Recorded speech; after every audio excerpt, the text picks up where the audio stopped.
ប្រទេសថៃបានជ្រើសរើសប្រព័ន្ធការពារដែនអាកាស Barak MX របស់អ៊ីស្រាអែលក្រោមកិច្ចសន្យាតម្លៃ$107 លានសម្រាប់កងទ័ពអាកាសថៃ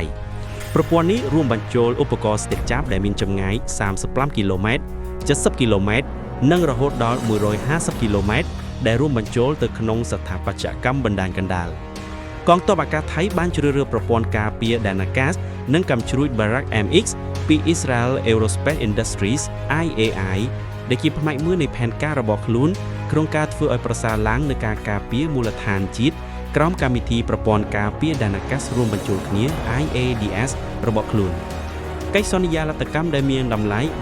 $3.44 លានបាតប្រហែល$107 លានរួមមានអង្គភាព Barak MX Pingling 1ដែលធ្វើឲ្យវាក្លាយទៅជាទ្រព្យសម្បត្តិការពារដែនអាកាសទំនើបបំផុតនៅក្នុងឃ្លាំងអាវុធរបស់ប្រទេសថៃរហូតមកដល់បច្ចុប្បន្ន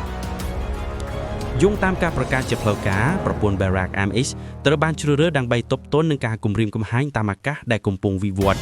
រួមទាំងយន្តហោះគ្មានមនុស្សបើកនិងកាំជ្រួចរយៈចម្ងាយឆ្ងាយប្រព័ន្ធការពាររយៈកម្ពស់ខ្ពស់ទៅមធ្យមនិងចំនួនសមត្ថភាពចាស់ៗនិងបង្កើនការការពារពហុស្ត្រនដល់ទីតាំងយុទ្ធសាស្ត្រសំខាន់ៗ